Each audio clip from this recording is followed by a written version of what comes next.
She, when Robin was here the other day, the door was open and apparently a little lizard came in. Oh. And before Bella could get it, it went under that big cabinet. Oh. Well, I figured it would find its way out. And this is at least a week ago. Oh, no. This morning when I went into the back room, the lizard's tail was on the floor. No sign of the lizard.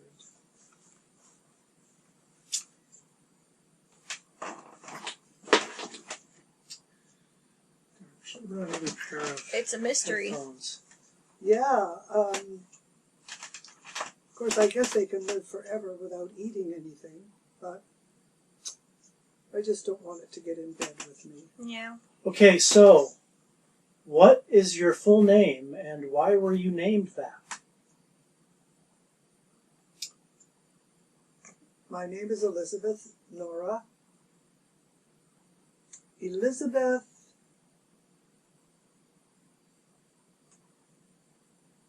I don't think, there may have been an auntie, I'm not sure, but we no grandmothers, or I don't know where the Elizabeth came from, unless it was just to compliment my sister Meg or Margaret. Is it still working?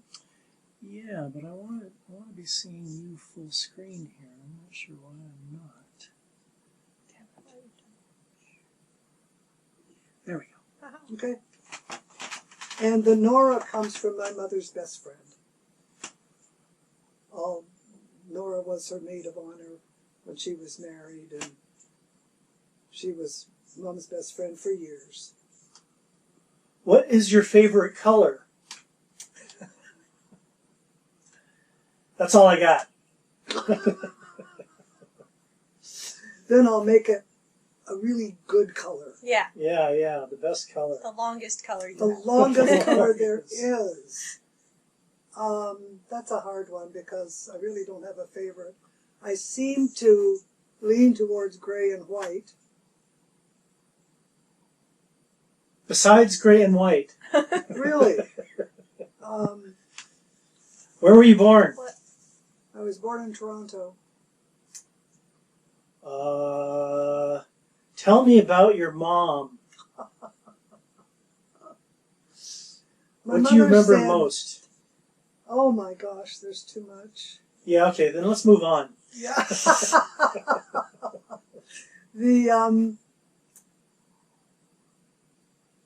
She said one time when she was being interviewed for a thing in the paper, as the newspaper in Toronto was starting to do a little series about glamorous grandparents. And my mother and father were the first ones, and I don't think they ever did any more after that. But they were done individually, and of course it didn't hurt that my dad worked for the newspaper. But she said in that interview that she sort of regretted that she had never had a career. Because she hadn't. She never really even had a job. She just got married and had children and, did that. I don't mean just. And, but she said, and I think I'm quoting her correctly, I could have done anything I wanted. And I think she could have. She was enormously talented. She was energetic. She was creative. She was curious. That was the really, really curious about things. And which I greatly admired because it's a wonderful teaching tool. She loved classical music. She loved dancing. She loved parties. She loved cooking. She was a Renaissance woman. She truly was. She was also beautiful and never got fat, like we do in our old age. She always stayed very slim.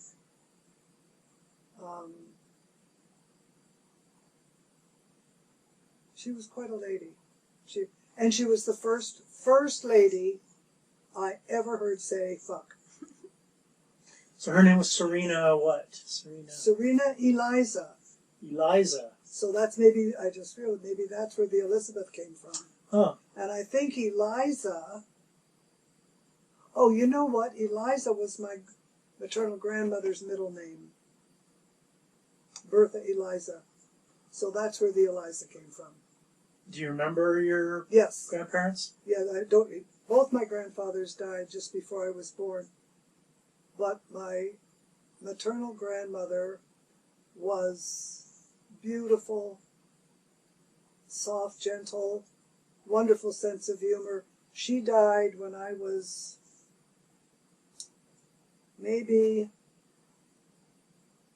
4 or 5. She spent her last few months, she was ill, in our house. Mom looked after her. And I would sit on her bed for hours. And we would just talk and laugh. And she'd tell me stories. And she was adorable. Was that in Toronto? Yeah. Where in Toronto? Then we were living in Leaside, which was new. It's northwest. The house was brand new. We moved into it right after my brother was born. I was 4, I guess. I might have been more than 4 or 5 with my grandmother. It doesn't matter. But it still looks exactly the same, except the little tiny trees now are all big, but it's a lovely area to drive through. And of course, being a new subdivision, you know, the houses in those days had everything in them. I mean, they were wallpapered, there were carpets, everything was done. And that was in the 30s.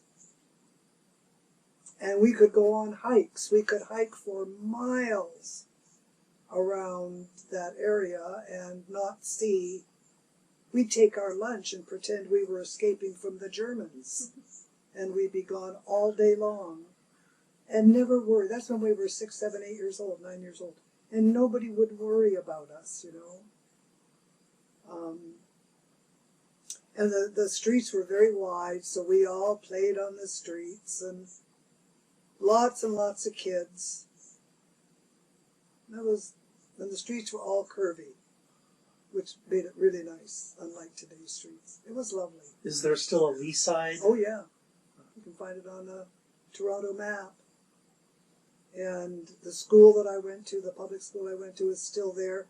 But where we hiked became, not long after we moved to Oakville when I was 10, they built a huge, I believe it was a veterans hospital to begin with, called Sunnybrook. And that was right at the end, you know, at the end of the war, and the veterans were coming home, and now there's no open space. That whole, 800 square miles is populated, and it's part of the city. But it was, I remember one time we went on a hike, and there was a stream we used to head for. And while we were there, we'd take our little lunch. And while we were there were some boys on the other side of the stream, and they started throwing stones at us, which meant they loved us and wanted to marry us. And I got hit in the head with one, my forehead, and was bleeding like hell. So I went home with the blood pouring down my face. But nobody ever worried about, a little girl, 8 or 9 or 7 or 8 years old, whatever, walking through the woods and walking through the fields for half an hour before she got home. It was idyllic. It really was. It was like you kids playing in the woods at the end of Bridge Road. That was the very end of it. Yeah. Where? Why did you move to Oakville? Because my mom grew up there. Oh. And it was within commuting distance of Toronto, so my dad could commute. There was a commuter train. And he could drive too if he wanted to, but Mom needed the car. And I think that's probably the only reason they wanted to get out of the city. I guess they could see that the Sunnybrook area was building up. It was going to become, part of the bigger picture. What do I do? I want to make sure the audio is doing okay. Oh, and that was muted. Yeah. Did you not get any of that? No, I'm sure we got it on the other devices, but Okay. I just want to make absolutely sure. Okay, say something. Say something. Say something. Yeah, that seems to be coming through just fine. Okay. If I unmute that one. Oh, no, don't want that. Okay. So yeah, the audio I think is fine. Okay. Alrighty. Let's carry on. So we moved to Oakville. We needed a bigger house. As a matter of fact, I guess Mom was pregnant. Yeah, she was. She was. Because Roddy, my brother, was about to turn 4. And we had no more bedrooms in Toronto. So they needed a bigger house. And you could buy a house, our huge house. Well, it wasn't huge. It was a good sized house, an old house, wonderful. In Oakville was $7,000 on a half an acre of land with a barn. And it was, my dad found, we stayed with the mother of an old friend, a school friend of my mom's, in a huge, gorgeous old house. This was an old a widow. And we stayed there with her for 2 months while my dad and a contractor that he found ripped out the whole inside of the house practically and redid it because it was so old. New walls. Took out all the plaster and the lathing. And there was a beautiful, big clawfoot bathtub upstairs.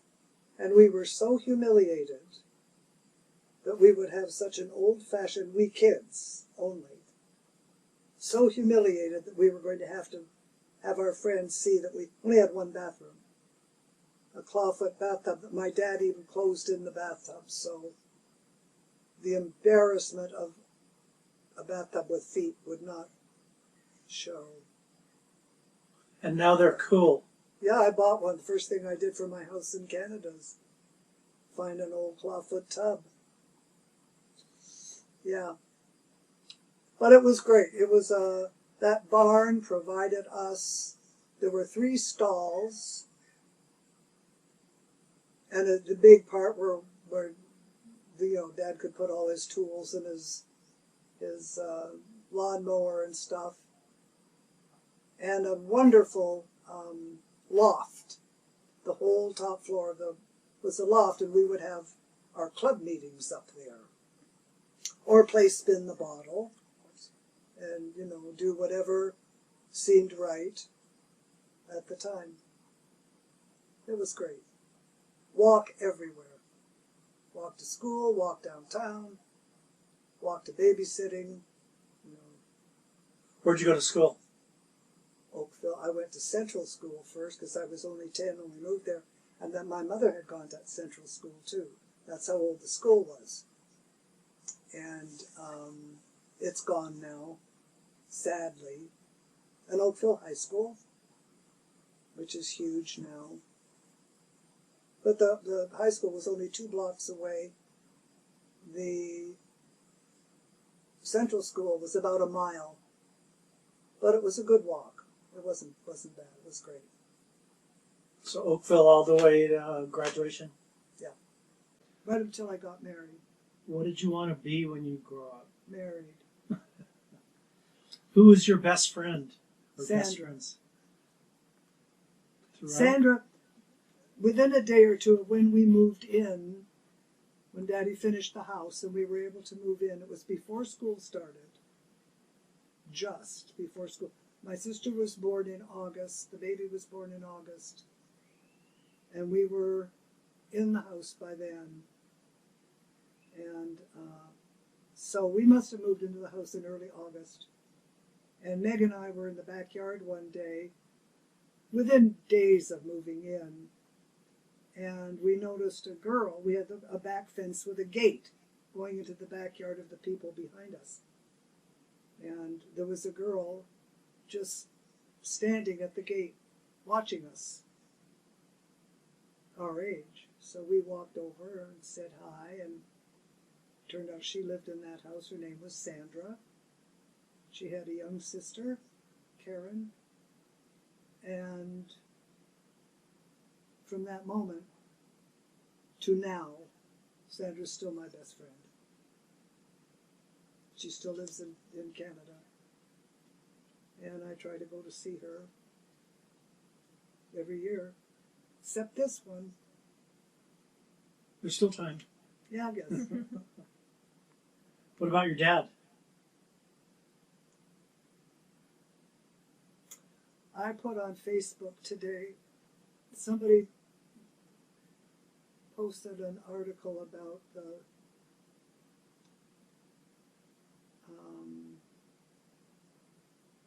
I don't know what to call them. The words escape me.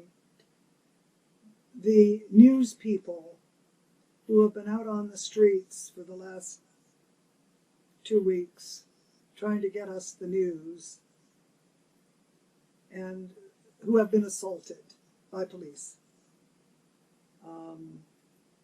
Seriously, they were named, so it can all be confirmed.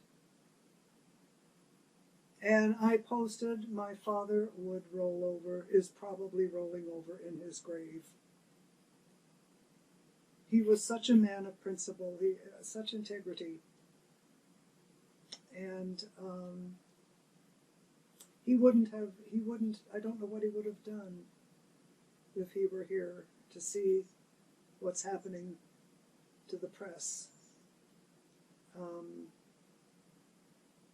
He was gone quite a bit during our growing up years. Up until that time, he had done pretty well local report, a lot of political stuff, traveling with the Prime Minister and things like that, doing royal visits, and he did a lot of human interest stuff and politics. He also did a great deal of PR, fundraising sort of stuff for Toronto's Hospital for Sick Children and Toronto General Hospital and stuff. But he hadn't done any international work until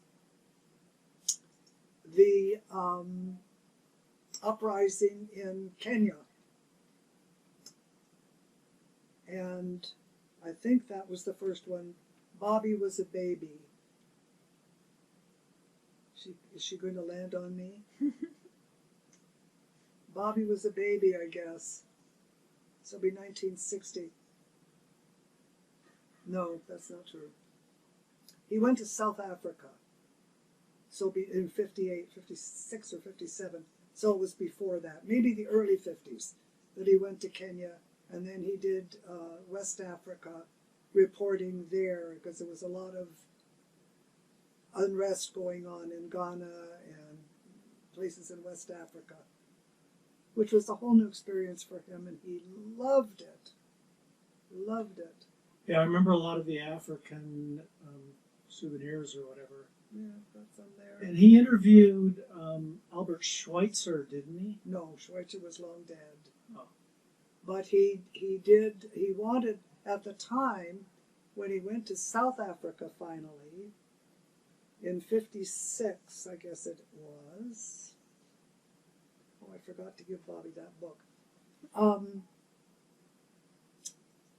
Verwoerd was still the Prime Minister. I don't know if I'm pronouncing that correctly. And it was still apartheid. And he went to report on apartheid. He was there for 2 months. This what's going on here now has made me think of that. Because even then, with the black situation the way it was in South Africa, he didn't see stuff like what's going on here. The actual physical cop shooting. No, maybe he did, but it was par for the course. Maybe that's it. I remember writing about some of those things. Anyway, so the last few years, he did a great deal of traveling. He was in as you know, Jeff, Palestine in 1948 for the formation of Israel. He was there for 2 months. That was 48. So maybe the West Africa thing was in the early 50s. South Africa was 56. Then he did, for instance, several weeks doing a series for, towards the very end, he got into doing medical reporting. Have you heard of thalidomide? Oh, yeah. Yeah, well, my dad broke the thalidomide story in North America. Nobody knew what was going on, and he did that. He did a great deal of work for on publicizing the work that Eunice Kennedy was doing with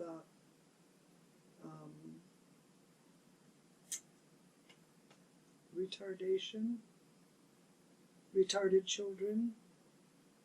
Yeah. I'm trying to think of, anyway, he won a lot of awards for his work. What about covering Dr. Best, Banting and Best? No, he might have. He would have been pretty But they were young. friends, actually. No, we were friends. That's what I mean. We were friends of Dr. Best's son, Sandy. Sandy, right. Yeah. Alexander. Yeah. I think that was in the 30s or the 20s, the 30s, the insulin thing. I don't remember. He may have written about it, but I don't. But he did become. Oh, I was saying about Verwoerd in South Africa. He was the only president or whatever of a country besides, I've forgotten his name, in the Caribbean, the first dictator of the Caribbean, who refused to grant him an interview. And but in Israel, the first prime minister was David Ben-Gurion. He became a good friend of my dad's. So did the first president of Free Kenya. I forget his name. But anyway. And he was Queen Elizabeth's, Princess Elizabeth's favorite Canadian newsman. He was invited to her coronation and was in the Abbey. And was he in the TV show? Oh, sure. Yeah. He was quite a guy, and he was very. Well, you remember. Oh, yes. He wasn't a show-off. He wasn't a talking head. He was very self-effacing. His favorite thing was to get on his back under the car and take it apart. He just loved that, to go down to the he always wanted to own a hardware store. And it was his favorite place to be. And he had a good sense of humor. He was a dandy. He loved clothes. which I didn't realize at the time. I remember when he got his first tuxedo. We were teenagers, I guess. He got his first tuxedo and evening clothes, tails. And he thought they were so hot because they weren't black. They were midnight blue. And you could hardly tell. And he just thought that was... He could tell. He could tell. And he would go to, when he was in China, or in the Far East, which he was several times, he had a favorite tailor in Hong Kong. And he'd go and have a suit made. Well, so do I. Yeah, well, of course you do. And they do it overnight, and he'd come home. Hong Kong. Yeah. Wow. Yeah. So. Should we skip over your marriage? Hey, if you do that, I can't bring up you kids. What was most rewarding about being a parent? Being a parent was the most rewarding. Can you elaborate? Me. Okay, just say me. Thank you. What was the worst part of being a parent? Yeah. That's a good question. Okay, what was the most rewarding? All I ever wanted was to be a mother. And so really, I mean it when I say the most rewarding was being a mother. And teaching you things. Not just things, but teaching you how to behave with each other, how to respect people, respect yourselves,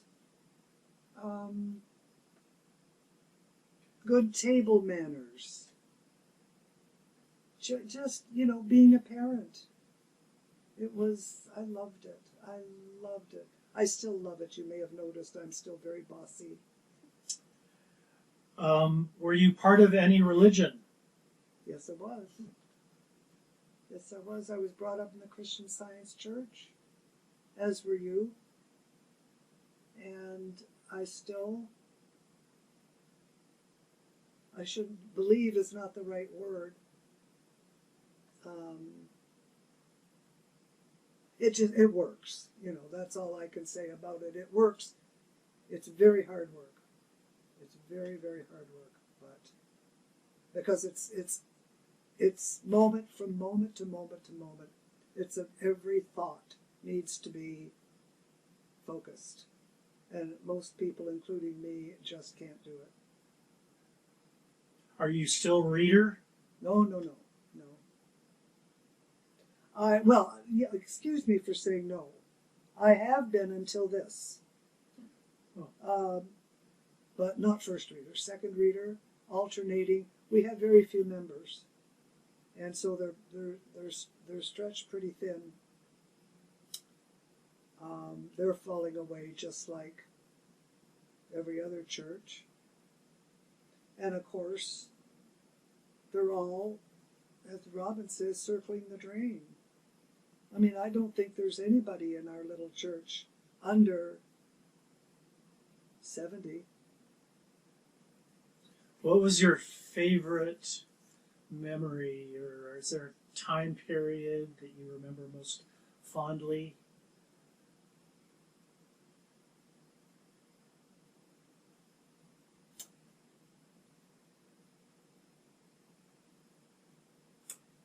Jeff, I would be able to answer more easily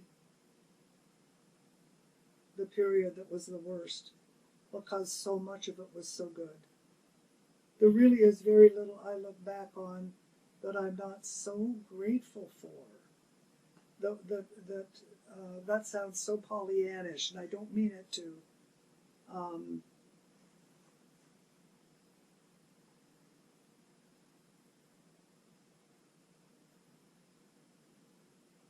Decade. Let me think about that. I think when you kids were growing up was the best. think Chicago, I have fond memories of Chicago, even though it may not be No, it was bad for me. Yeah. Yeah. the But 60s, the late 60s, even though it was like pretty intense. I had think fun the with those. 50s were good for me when you guys were all being born. The 70s were fun. Yeah. That was a. You were a wild single woman. I was, and I'd never really been that. Still are. Yes, still. Did you ever do anything naughty or mischievous? Did I? Did you? Well, of course not. Oh, that's right. I don't want to know. Moi? How would you describe yourself politically?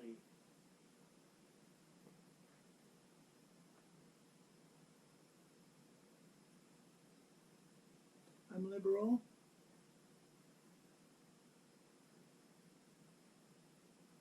I guess that's it. But I do, under normal conditions, I can identify with both, the right and the left. Right now, I can't. Yeah, me too. Gosh. What kind of musical instruments do you play? What are your hobbies? So, Vide, how have you been? How have I been? Hobbies, huh? Keep in mind, Jeff, all my life I've been doing shit. Excuse me, you're going to have to edit that out. I don't want my great-grandchildren to hear me say that. Me neither. All my life I've been doing stuff. Like what, quilting? No, but do you remember? You probably don't. But in Oakville, on Bridge Road, we had a dining room, right? And on Spring and Scoot in Chicago, I did a lot. I think probably on Trafford Crescent also, sewing, making my own clothes. And I started in high school. I made every prom dress I ever had. Very elaborate. I usually designed them. And Mom sometimes had to help me. But, and at first they were made on a treadle machine. And then I got a portable with the knee thing. I never did have one of my own. Yes, I did. Yes, I did. No, I didn't. I had my grandmother's old Singer, portable I remember Singer. that one. Yeah. Well, do you remember on Bridge Road, weeks would go by when we couldn't eat in the dining room because that was my sewing room. And for several years I made all my own clothes, always designer clothes. And I would now, if I had a little more room. Not that I go anywhere to wear them, but they just hang up. But I've spent years running and walking and rollerblading and playing. I played a lot of badminton when I was a kid. I took painting lessons because I wanted to be an artist. Like you could be an artist instead of just being an artist. Never been much one for hobbies other than the sewing. You've traveled a lot. Yeah. What are some of the best? Oh boy. Turkey, China. China was awesome. So was Turkey. They were all wonderful. It's just the experience of seeing new places. I wish I could afford, or could have afforded in the last 20 years, to take a trip, sort of, and hire a guide, and say this is where I want to go, because when you're with a group, it's programmed where you go and who you see, and sometimes the people you're with can be obnoxious, but it was worth it. I wouldn't have missed that. And my job allowed me to do that because it paid me enough that I could. take those trips. Also, most of them were taken with my friend Josanne, who was a travel agent, and we would go very cheaply because she was doing it for her job. So you also went to Morocco, Went to Morocco, Europe. been to England 2 or 3 times, France 2 or 3 times, Italy, West Africa, South Africa, Australia, China.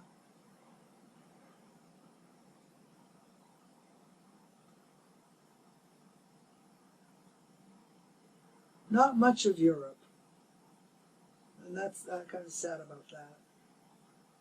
But where I'd like to go now more than anything is Vietnam. Wouldn't you just love to go to Vietnam? What about Vietnam? It's just so beautiful. It's so beautiful. And the people, my dad said it was the most beautiful place he'd ever been. He just loved it. And that was long before, anything. Yeah, he loved it. So you said Turkey and China were your favorite. Do you have any good stories from I those? think so. Well, in Turkey, what I particularly liked is that you could walk the streets by yourself. I can remember 2 or 3 times I found within walking distance of our hotel in, I don't even remember what city it was, but a little shop that had, I used to collect little boxes. I saw a beautiful little box in that shop. You could leave the hotel and I walked to that shop a couple of times. I wanted to get John a leather jacket, and I found a leather store, so I was able to go there and manage the language. They, had enough tourism there. Yeah, and besides it's a beautiful, beautiful country.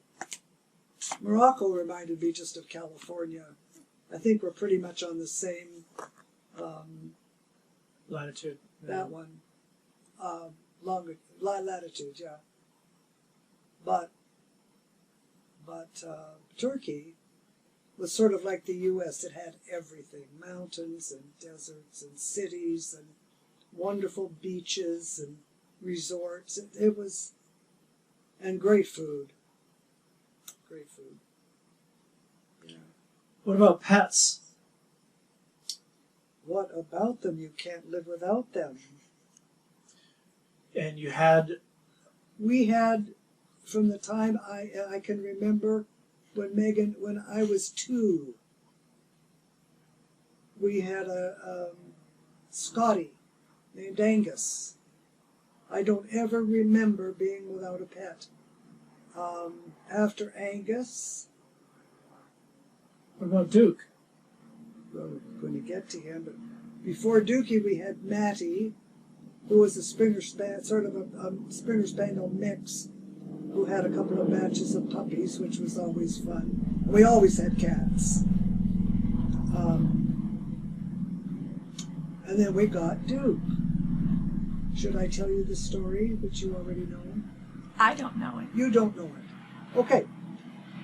Sheila was a baby, maybe a year. Yeah, probably a year. And Daddy did something for some PR of some kind for a Great Dane breeder. I can't imagine what that was, but we didn't care what he did. It was just his job. And he was a Great Dane breeder. And he gave Daddy a puppy as a thank you. I'm sure he paid him too, but Dookie was not show quality, and most breeders don't sell their non-show quality. They are encouraged to. So gave Daddy a puppy, and Daddy brought him home, and he was probably 2 or 3 months old, which means he was like this. He was cute, but not teeny, and very puppyish. And Mom said no. She had 4 kids and a big house and a garden and a social life, and she said no. And we all screamed and yelled and cried and wrung our hands. And so we kept him. And he was the town mascot for years. He would, now I don't know how he found this, but to go from our house to the shopping district, to the main street, there was only one shopping district at that time, was like near my school was right down there, a mile, right through town to the main street. And the grocery store that Mom did all her shopping at, usually by phone they delivered, was on the far side of the main street. It was called Carload. And the butcher there was Mr. Murphy. And I don't know how Mom found out that Duke was doing this, but Duke would go downtown every day and go to the back of the carload and just wait there until Murphy brought him a leg bone. Huge! These huge bones. And then Duke would take the bone and he'd march home, lope, lope, lope, lope, all up. Oh my God. And he'd bury it. He had a perpetual ring of dirt around his nose because they use their nose, to cover it up. Cats will use their paws, but dogs will use their noses. I remember looking out at the window of the high school one day, and there was Duke going across the lawn with a wrapped loaf of bread in his mouth. We had cadet inspection. We had a cadet corps that we all had to belong to, and we did our thing in the back of the school, the playing field. And Duke would suddenly show up and march in between the lines of things until he found one of us. We'd be humiliated. Humiliated.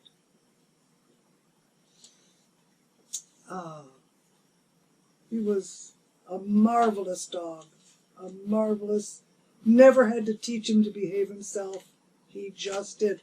When my dad went to, was going to fly on one of the planes from Newfoundland, or from Newfoundland to London, and then from London, one of the Berlin airlift planes into Berlin during the, and do you know about the Berlin airlift? You probably don't. Well, when, after the Second World War, when everything settled down, the Russians had half of Berlin, and the Americans had half, or the Allies had half of Berlin. And then the Russians put up the Berlin Wall, and then West Germany, West Berlin, was surrounded by East Germany, because Berlin was really centered right in East Germany. West Germany was so they couldn't get any supplies. They were cut off, completely cut off. And so the Americans started what was called an airlift, and they sent hundreds of thousands of tons of food and supplies into West Berlin for a long, long time. And nothing's ever been done like that before or since. And Daddy was going to go in on one of the first planes. This is a long story to finish talking about Duke. But he got ill on the plane from Newfoundland to London and ended up in the hospital where he was for 2 months. So, and he nearly died, blah, blah. So when he was well enough to come home, Mom had to go over and get him and bring him home. And they decided they'd do a little sightseeing for a week in UK as well. Oh, and they took an apartment in Paris for a week because they'd never had that, and that was lovely. So we were farmed out to various and sundry. Each one of us, each of the four, went to a different home for the 2 weeks or 3 weeks that Mom would be gone. And Duke went to what was our vet. He wasn't a vet. We didn't have a vet in Oakville in those days. People didn't even, I don't suppose we even knew what a vet was. But there was a guy who you could take your animals to for boarding. And so Dookie went there, and he didn't eat anything for the whole time. So when Mom and Dad got home, they drove into the driveway, and Daddy had lost 50, 60 pounds, and he was sort of frail and tottering. And then Herbie brought Duke over, and Duke had lost 50 or 60 pounds, and he was tottering too. Duke used to, when Daddy came home from work, Duke would race around the outside of the house, around, and then he'd go through the front door and slip and slide on the tile floor till he got through the kitchen and out the back door. And he tried to do that. Oh. And he couldn't. He was too frail. But he was the dog for all dogs. He was. Yeah. So I meant to ask this question before Robin showed up, but who's your favorite child? I knew that's what that was going to be. Yeah.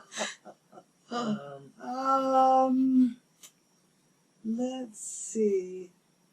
Probably baby Katie. Okay, Charlie. How's that?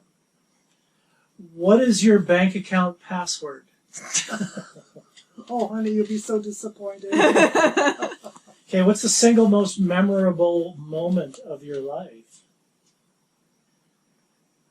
You can only pick one. Yep, just one.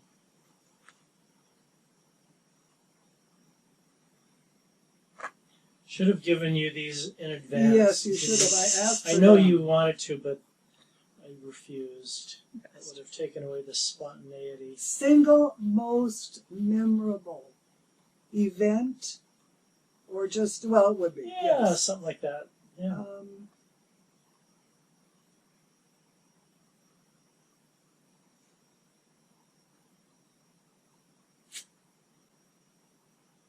I don't know, probably my wedding. I mean, there's been so many. There really has been. And for so many different reasons. But probably my wedding, because I got to wear a beautiful dress with a big full skirt and a veil. It had flowers. Yeah, that was probably it. It had much more to do with that than it had to the fact that I was getting married. It was all about the, Oh, yeah. yeah. No judgment. No, I know. What's your favorite artist or musician? What are your most inspiring sources of art and creativity? Architecture. I love Edward Hopper. Edward Hopper? I love Magritte. I love the little lady in the Paris under the Arc de Triomphe who painted that colorful little Paris scene. She just sat on a little camp chair where the street goes under the tunnel goes under the Arc de Triomphe. No, under the Arc de Triomphe. Is that And talking about the one in the back? no, the little colorful one. Yeah, against the wall. Yes. Is that so? That was like Montmartre. In the back. Yeah.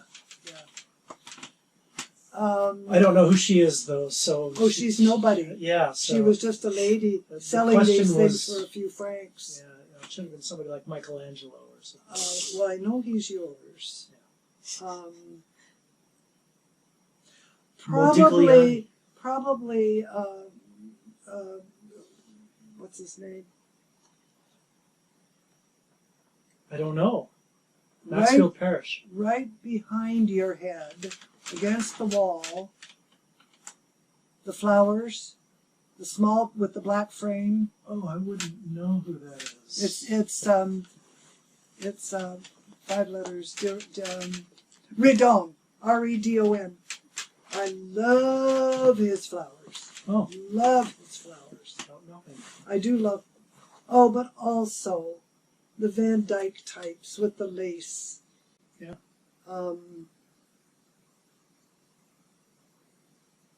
Yeah, I must admit I'm not much of a modern art, although I say I do love Magritte. But I like, because that little tiny picture up there is a Magritte, and I love his flying people, and they're just fun. Oh, but I also, yeah, I like Matisse too. Yeah. And I do love Van Gogh, Yeah, who doesn't? as Woody Allen says.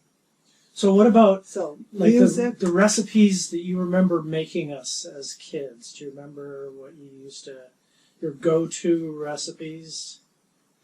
What? Well, aren't you going to barf? Why? Well, I don't think I ever made you anything worth talking about. I made a lot yeah, of but pies. they're memories. Made lots of pies and cakes. Uh-huh. Did that. I remember Jell-O. you made a good Lots chili. of Jell-O. Oh, chili. But I'm thinking back before that. I couldn't even make decent macaroni and cheese. I remember liver and onions. Do you? I do. I still love liver and bacon and onions. You Yes, gotta have liver and bacon. bacon and onions. And do you know how hard liver is to find now? Yeah. No. I can't hardly ever find it. Huh. And I still love it. With potatoes? Oh boy. I do too, honestly. Oh, yummy. Calf's liver I prefer beef liver, but calf's liver is okay. And that's usually what you can get. Music. I Van Morrison. I tend towards classical music more for loving. But Van Morrison, Willie Nelson, Joni Mitchell, Gatto. Gatto. That was just a period. I know. That was actually just one album. Chuck Mangione. Yeah, same Remember time. Yeah, yeah. Now they're great to dance to. Yeah. For me, but What about Grateful Dead? yeah, that was sort of a period too. I like their style. I like listening to them, but it doesn't move me. I just like it. So what about the classical? Oh, wow. Tchaikovsky probably first and foremost.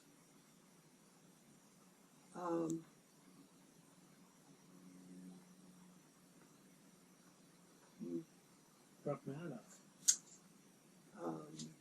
I'm just drawing a blank. I mean, it's all right behind you.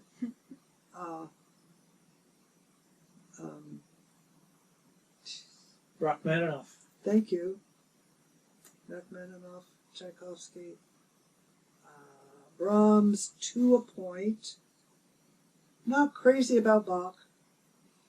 I try to do the ones that Bobby likes, that sort of more modern. Yeah. But I think it's just. Do you think Robin was an influence on your musical tastes? No, my mother was. Oh, Robin. No, I don't think so, because the only one that Robin could have was Joni Mitchell could have influenced me. But I also love Jessica, the Allman Brothers. Jessica's one of my favorite songs ever. I love Simon and Garfunkel. What are you doing? She's getting in on the act. Funny girl. She's getting comfy. Yeah. I don't know why I don't play more music now, It's just really weird. What are your favorite news shows? Seriously? Well, if you want to share. Oh, sure. I like The Beat with Ari Melber. I like, I go to bed so early. That's, I love Rachel Maddow, but I don't record her for some reason. I really don't know why I don't. Because I think she is brilliant. And her research is impeccable. And I do like that. I like research. People who are spouting shit just off the top of their heads. I think she's amazing. I love Lawrence O'Donnell. I was watching Sunday Morning, which is not really a news show, but I've watched it for years and years and years, way back when Charles Kuralt was my favorite, and I really don't much like what's her face. Yeah, me neither. She's too milquetoasty. But I still record it and I check and see what's going to be on it. Me too. Yeah, so and late night, Stephen Colbert. Sometimes The Daily Show, not so much anymore.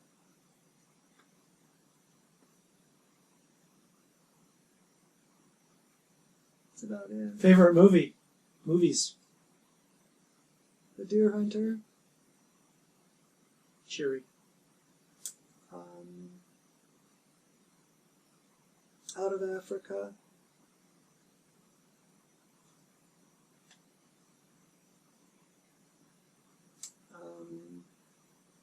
The one with Elizabeth Taylor and Montgomery Clift, The Place in the Sun.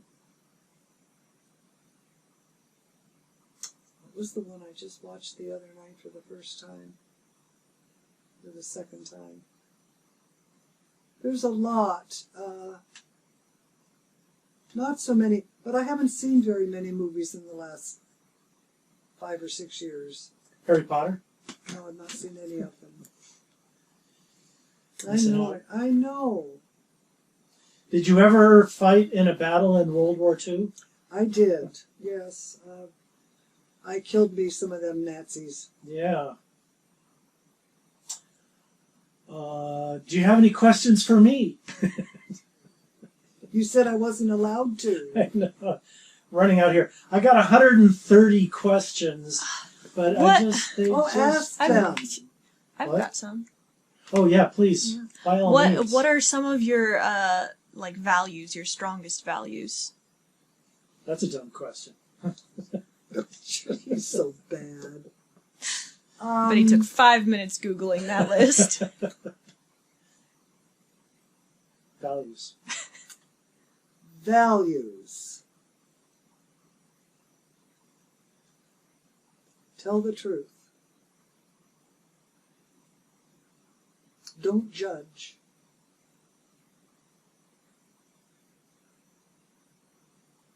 Love one another.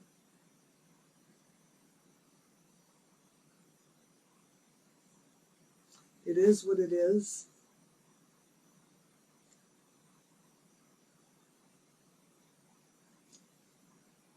Be grateful. I'm just, I really never thought much about gratitude. But the older I've gotten, I've realized how much there is for me to be grateful for, which is why it's really hard to pick a favorite of anything, because everything has contributed. The good and the bad has contributed to what I am, what I think, what I feel. And and I think, what it really helps with is not being afraid to die.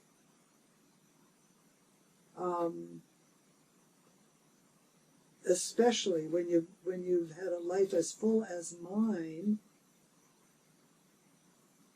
Well, I shouldn't say especially. I don't know that's the case. But for me, I figure I've done so much. I did the mother thing, the wife and mother and the house thing. I did the career thing and did that, did that pretty well and loved it. And I've done retirement, and I've done. It's been wonderful, and so I'm grateful for it all. But being truthful to me it's really hard to watch what's going on. And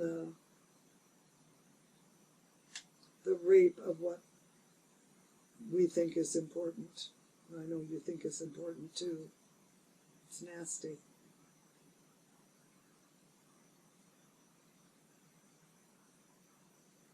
Got any more? What, darling? Got any more questions? Let's see. What's a story or a memory that you wish you had more opportunities to talk about, but you just never get to talk about it? A story? Yeah, or a memory or just something.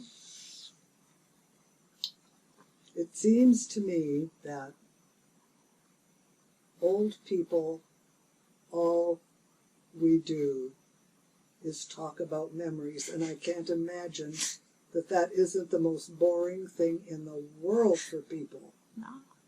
It really isn't? Not for me, at least. You're serious. Dad, maybe, but I like stories. You would like to.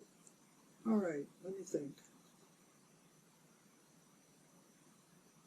The thing is that, when somebody says something or does something, that triggers the memory, a specific memory.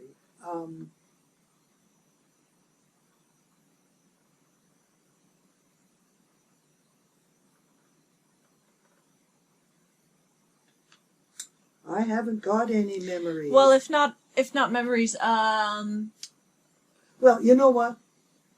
Everything in this room, on every shelf, not the books so much, but everything, and in all those shelves, has a story.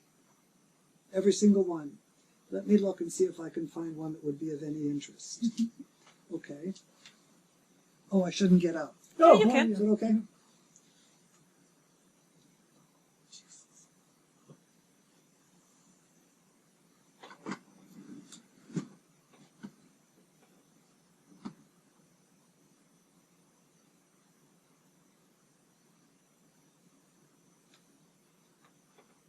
Oh God, there's too many.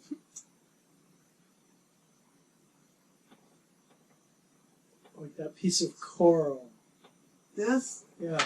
I was just looking at that. I picked that up on the beach in, what's the name of the island? In the Caribbean. An island that isn't as well known as some of the others that we went to. St. John's, St. Thomas, Not one of the San Lucia. No, it wasn't a saint. Virgin. Wasn't in the Virgins.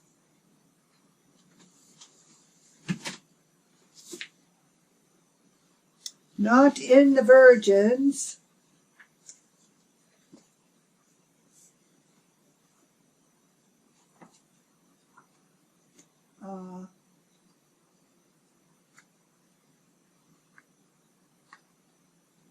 I want to go to New Zealand too.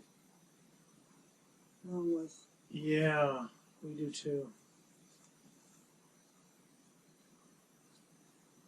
I don't think I ever got an answer to the question about your favorite child. Yes, you did. I told you it's Vide. Well, that's right. So, oh, for crying out loud! It's got to be here somewhere. okay, I'll bring it up on Google Maps. Oh yeah, Beth. Duh. 76. I didn't go far enough back.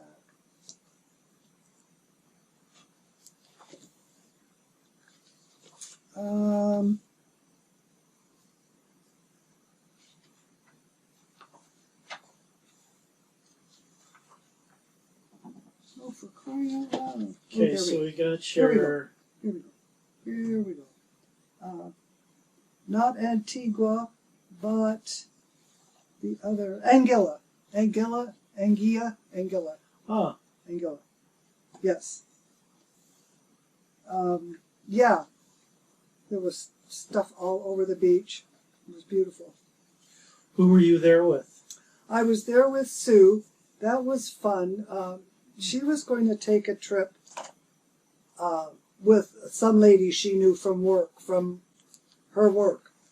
And she didn't really want to go with this lady, but it was the lady who sort of had the inn. And so Sue was telling me about it, and we decided we'd go instead. Mm-hmm. And it was a cruise, but it was on a very small ship. It was a Disney. No, was it a Disney? Not Disney. Shoot. Anyway, you took MGM, had an airline for about 15 minutes. That's all it lasted.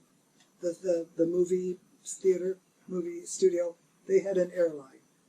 And so they were flying this group of people to St. John, and then we would board this lovely little ship and cruise, and the ship only held like 50 or 60 passengers, and there was probably 30 or 40 crew. So it was very elegant. It was really elegant and fun. Huh. And so that's where we were. Is there something in your life you are very proud of that no one knows you did? It's a stupid question. Sorry. It's the best I can do. I'm running out.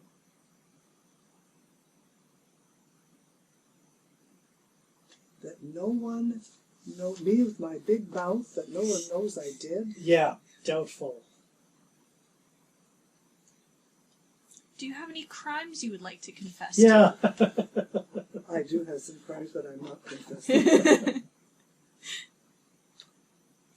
That's a really good question, Jeff. There must be. I'd be ashamed if there's not. Mm-hmm.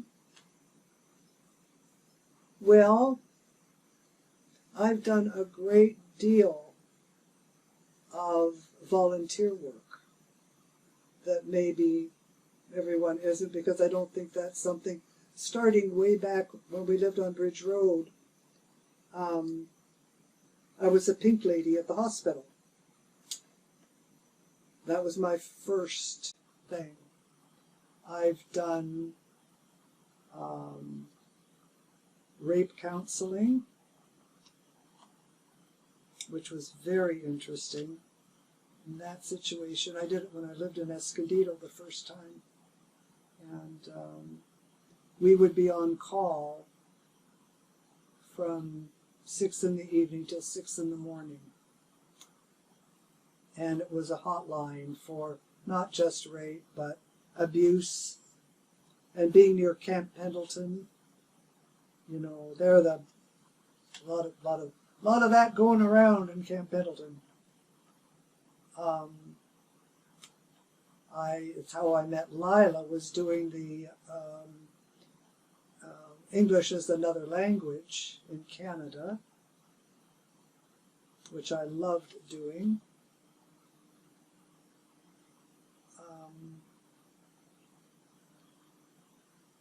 You volunteered for Thanksgiving food. Oh yeah, well, I only did that once or twice though. But the ongoing are the things that I really liked to do. One thing I really regret I didn't sign up for 10 years ago, I would like to have read to kids in the libraries, you know, those little, where they have people reading, because I'm a really good reader. And I think that would be so much fun to get little kids interested in books and reading. She is just fascinated with you. Yeah. Fascinating. Jeff, I can't honestly think of anything. I mean, my life is an open book. Yeah. And if it's not an open book, I'm not proud of it. Yeah. You don't want to give away any deep, dark secrets. Keep those to yourself. Okay. We've been going for about an hour and a half now. Anything else you'd like to share? Family tree things that we're not aware of? Is there like some things that are making... Your great-grandfather on my dad's side was an engineer for the Canadian Pacific Railway. That's what he did for years and years and years. And he died driving his train. There was some kind of an accident. I don't know if I ever heard the story, but it broke his back. And he died in the hospital with this broken back.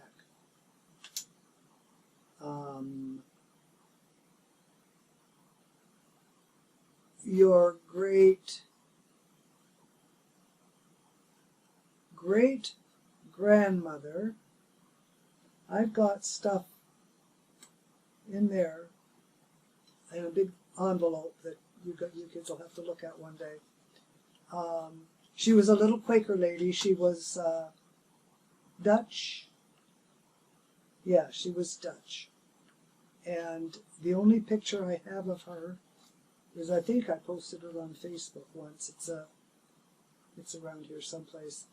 When Roddy was a tiny baby, and she's holding him, and she has her little cap on, her little Quaker cap, and her little black. She was 95. And I remember we had lunch, and there was a whole bunch of people there. It must have been some kind of an event. They lived on a farm north of Toronto. She did. And there were quite a few children, it seems to me, because there was a children's part of the table. And there were, for dessert, they had what they called squash pie, which was probably pumpkin pie. And if they'd called it pumpkin pie, we'd have been fine. But when they said squash pie, we were all going, ew! Oh, no, I don't want any. And I could see that scene right now, how we were all sitting there. You haven't talked about your siblings, actually. Complete I oversight was on my part. just thinking that. Do you have any siblings? Yes, the baby is no longer with us, surprisingly. Yeah. Sadly. My baby sister Sheila was born when I was 10. She lived in the UK for years and years and years. But I did see her. Well, I always saw her when I went there because I stayed with her. But she came here a few times too, she and her husband. And they were very deeply involved in Scientology. So, which didn't really, I don't, the only reason I mean to say that is that they didn't get away often. My brother Rod lives in Florida. We talk on the phone frequently. He's the one in the family with all the brains. No, that's not so. No, But you he's all have really brains. smart, and he's funny as shit. Funny as heck. Yeah. As the Dickens. As the Dickens. He's funny as the Dickens. That's such an old lady word. I love it. And Meg, my older sister. And she lives in Canada. She's really smart, too. But her husband, when she and her husband were divorced, Meg was like me. we were housewives. We raised kids, and all of a sudden our husbands were gone, and we had to get off our butts and get jobs. And she went to work for lawyers. And she did that for maybe 10 years and was such a good legal secretary that she started her own business doing the work that lawyers farmed out to people because it took too much time searching titles. They don't have title companies in Canada. You have to go to the title office and the registry office and do your own searches. And I did that for a couple of lawyers in Canada when we lived there. But Meg was a title searcher for years and made a good living for herself and her kids. And she lives by herself now, as do I. And that's my kids, my siblings. We are fun. We do have fun together, especially in email. You may have those. Meg is still, in person, she doesn't seem to be. But in those emails, she's hilarious, isn't she? It really surprises me. So she's bright as a tack. She's 87. But she's really on top of everything. And thank God, my mom and dad did give us all a good sense of humor. That's what, that's what gets you through it, isn't it? Money helps.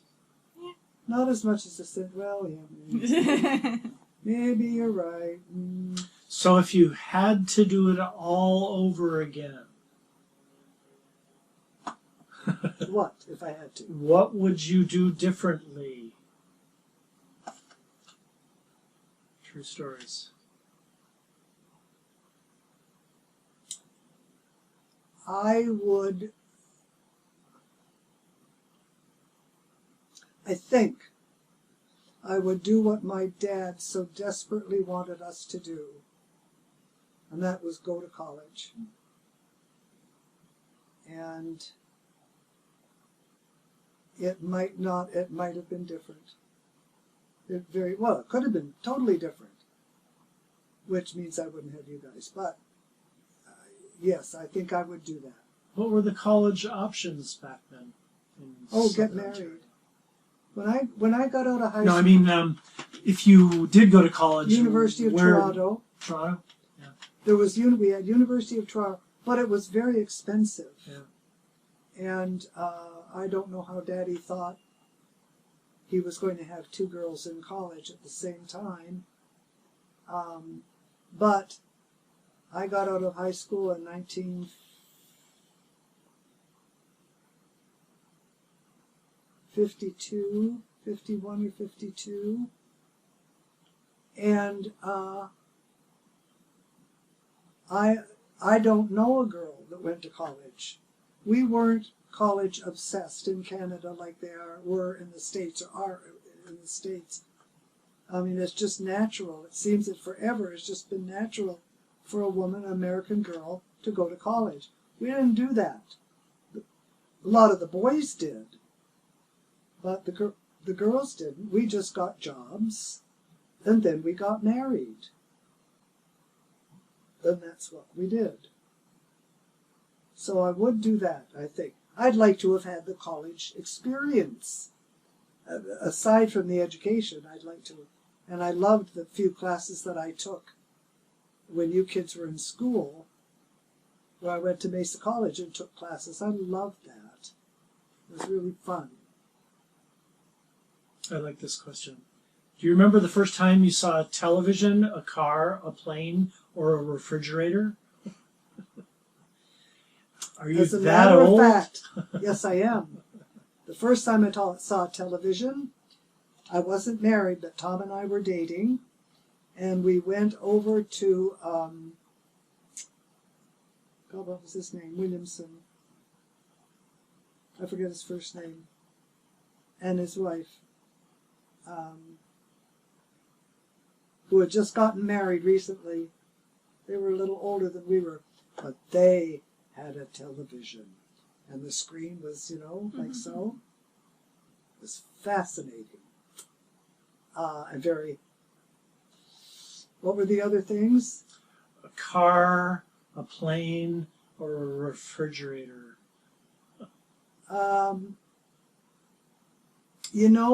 I think we had a refrigerator in Leaside. But when we moved to Oakville, they didn't have 220. You needed 220 for a refrigerator, for the plug-in. And they didn't have that, so we had an ice box. No, you know what? I think we had an ice box in Toronto too, because I remember chasing, on a hot day in the summer, the ice truck would come and we'd all chase it, and he'd chip off pieces of ice for us. So we had the ice box until Meg and I were both working. So that would be 7 or 8 years Mom had an ice box.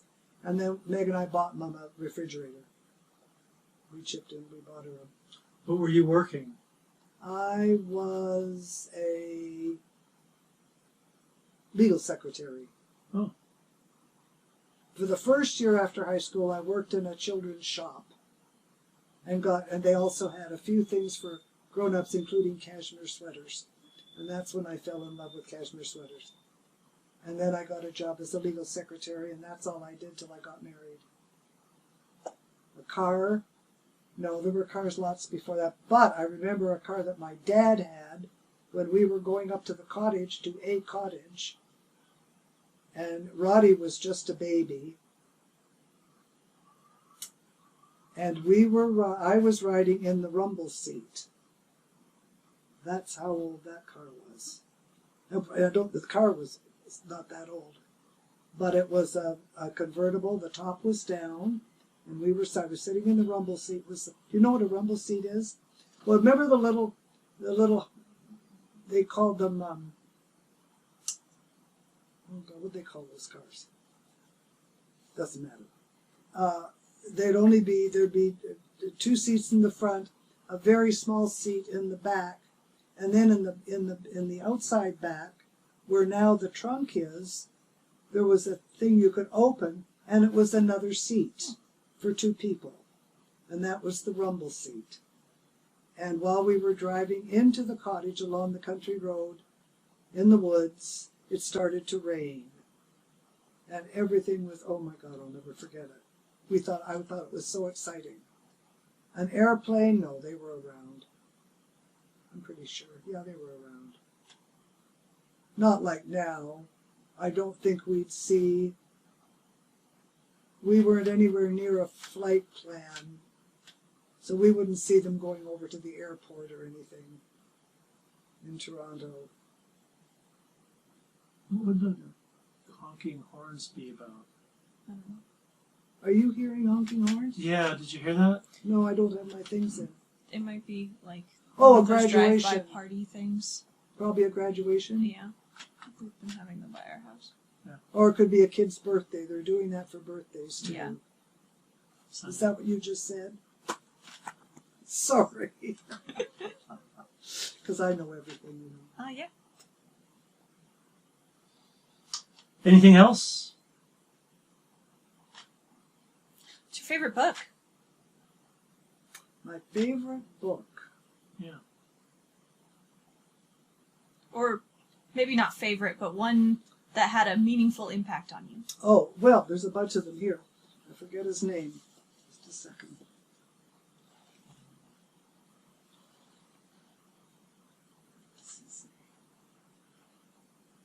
I love Paul Thoreau,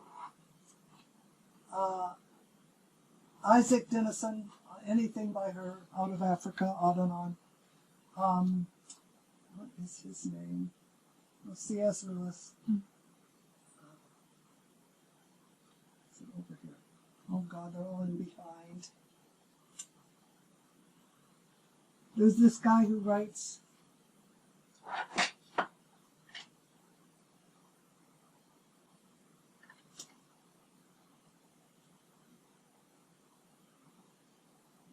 I can't remember his name. Isn't that awful? It is. That's why you have to have the questions ahead of time. Mm-hmm. Yeah.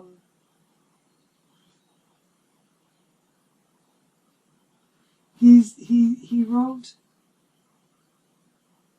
Oh, I love, well, for contemporary, I don't read fiction as a rule, and I love history, especially modern history. I love Scott Peterson. He writes for the Christian Science Monitor, but he also writes stuff. He's written an absolutely marvelous book that I just went to Bobby the other day. It's several years old now, but it's called Let the Swords Encircle Me, and it's a history of Iran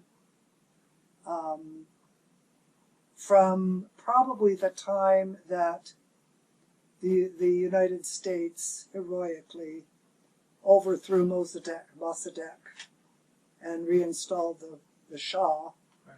to probably the present day 6 or 7 years ago. And I also love Lawrence Wright. He also writes, well, he's written that marvelous book on Scientology.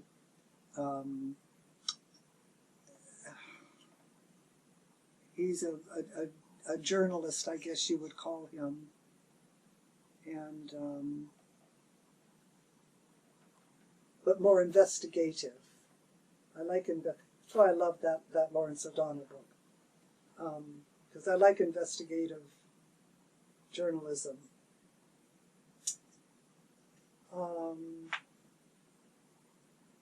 Wish I could find those books. He's just marvelous, and nobody ever reads him anymore.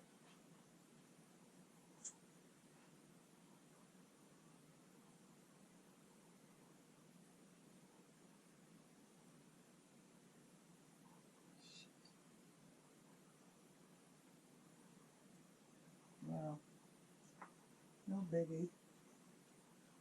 I'm not going to climb in there. Well, you know, we can do this again. Yeah. If there's things that we haven't covered, and we'll bring the And we'll give you the technology back. questions ahead of time next time. Maybe.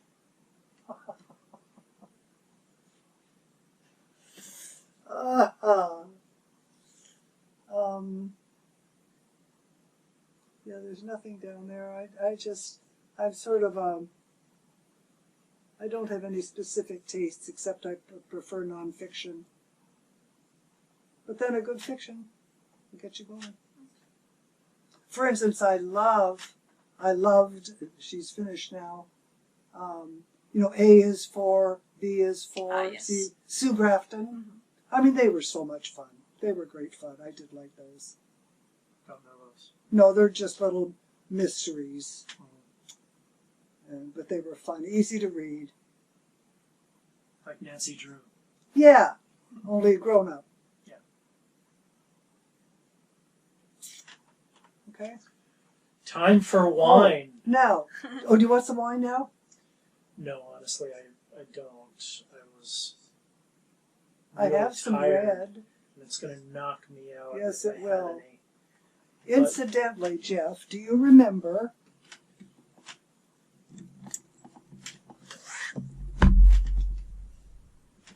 speaking of books, do you remember the 15th century cookbook about when we would read the recipes? Oh, you were telling me about that or something. I forget what. Find a fine wee birdie and hack Oh, it to that's what it was. gobbetees. Yes, yeah. Well, I found it. Did I You tell did. you that I found it on Amazon? I think you did. I've been or- looking for it for years, but I didn't remember the exact title. And there's dozens of these Oh, yeah. these out there, but this particular one is the one we had, and it's got the same drawings. Well, it's the same thing. It was published in 1962, and my dad bought it for my mother, and we had more fun. And it's in the original 15th century English, so half the time you don't know what they're talking about. Good shit. But there is a glossary too. Take a spool of something of iron and heat it very hot, brenning hot, and pan take it out of pea fry. I mean, but you have to really figure out what it is they're saying. So how much would something like that go for? It would was, that I cost? think, $20. Oh, It was probably $5 when it was new. probably. But it's divided into milk, grain, and something, and tarts and darioles and other tarts and fritters. Darioles, whatever they Still are. going. It's wonderful. It's just fun to read because of the take fair butts of pork and steep them in fair water and clean pike away the bones and the sinews and hew him and grind him in a mortar and temper with the white of, Arun is eggs, with the white of eggs and sugar and powder of pepper and ginger and salt. Then take nice cruddies, whatever the hell those are. What's cruddies?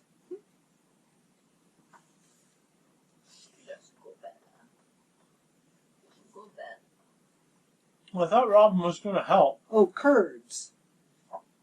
Curds, okay. Take nice curds, Yeah, grind where'd them she in... go? She What's that? bailed. Robin. Yeah. Or commenting on her appearance, then disappeared. Yeah, I thought she was going to help with questions because I knew I would fail at some point. Well, So at least Vide was here. Next time. okay. Anyway, here's the book if you ever want to read it. It's Very good. hilarious. Looks like it's new. Yeah, well, it is, I think. Or Interesting. somebody has... No, you can tell from the edges of the pages it's not. Yeah. But somebody has taken care of it. Take it with you, honey. Just be sure I get it back. Oh, I don't know. Maybe another time. It's great. It's great fun to read.